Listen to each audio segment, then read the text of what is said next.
service of CNC Worldwide.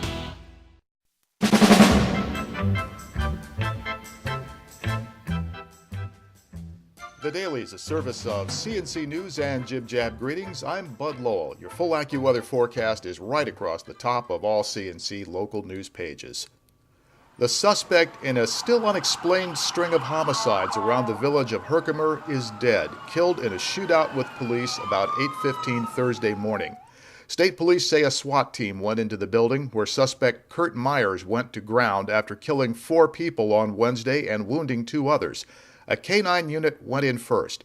The 64-year-old Myers shot and killed the police dog. Then officers opened fire on the suspect and brought him down. This took place in the basement of an abandoned building in Herkimer, which is about 13 miles southeast of Utica. State Police Superintendent Joseph D'Amico said the chain of violence began when Myers set fire to his apartment in the neighboring village of Mohawk on Wednesday morning. And he drove to a location in Mohawk, located at 17 Main Street, John's Barbershop. He entered the barbershop armed with what we believe was a shotgun. He had some words with the people in the barbershop, and then totally unprovoked, we believe he fired a number of rounds from the shotgun. He hit 4 people. 2 of the people that he hit were customers in the barbershop, and they died at the scene. 2 others were removed to the hospital, and they're currently in critical condition. We believe then that Myers got into his vehicle and he drove into the village of Herkimer, and he went to a location at 320 Mohawk Street, which is Gaffey's Jiffy Lube. It's an oil change and car wash type location. We believe he entered there and, armed with the shotgun, fired a couple of additional rounds. He hit 2 customers, killing both of them.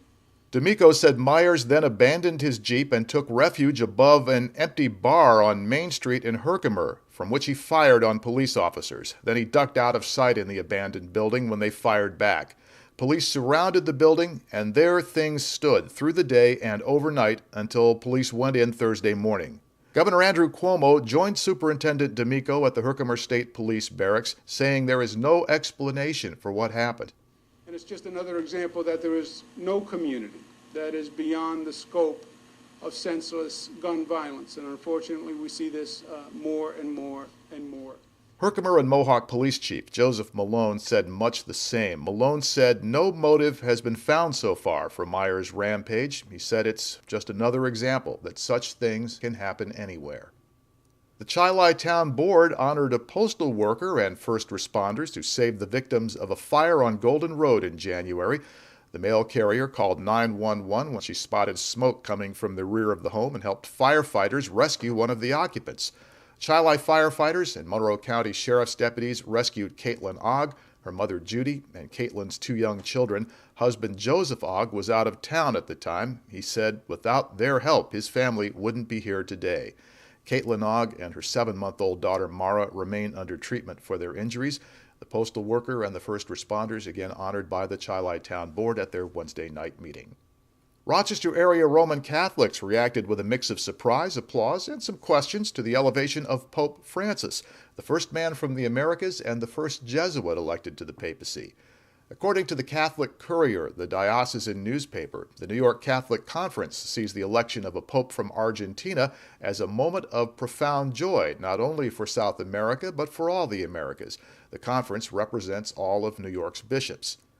Bishop Robert Cunningham of Syracuse, the acting administrator of the Rochester Diocese, pending appointment of a new bishop, said it is with joy, happiness, and gratitude that we welcome Cardinal Bergoglio, Pope Francis, as our Holy Father. And the Courier quotes Nazareth College history professor Timothy Thibodeau, who is a scholar of papal history. He said the elevation of Cardinal Bergoglio is no great surprise. He said the cardinal was a close second to Joseph Ratzinger, Pope Benedict, when he was elected in 2005.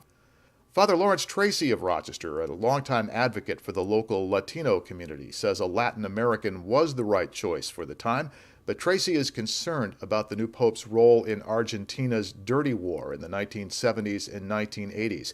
Father Tracy says then Cardinal Bergoglio did not speak out against the abuses of the military junta. Cancer researchers in the Rochester area are hoping 1,000 people will join a study looking deeper into the connections between cancer and lifestyles. The American Cancer Society's Cancer Prevention Study 3 is a long-term national study expected to involve some 300,000 people. The Society is asking men and women between the ages of 30 and 65 who have no history of cancer to take part. These studies have an impressive history. The first in 1959 established the link between smoking and cancer. A generation later, the second showed the link between cancer and obesity.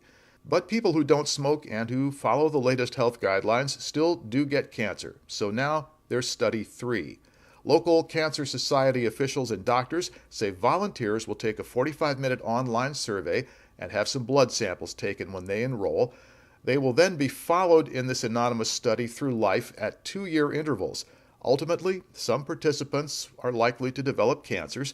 Researchers will then have years of blood samples and information to look at to determine possible causes and indicators. Enrollment is May 14th through 18th. Monroe County has kicked off its share of the annual United Way Spring Campaign. County Executive Maggie Brooks and United Way CEO Peter Carpino say Monroe County has set a goal of $360,000. Last year, they raised $368,000, with many county employees joining a leadership team that gave $1,000 or more. Brooks says she's hoping 80 employees will join that $1,000 club this year. To the left of the player window are links to these and other stories. At the bottom of the page, links that you can use. Post news and information you know about directly to us. The next news is as it happens. Updates are when necessary, and you help us be the judge of that by the news you share with us. I'm Bud Lowell, CNC News.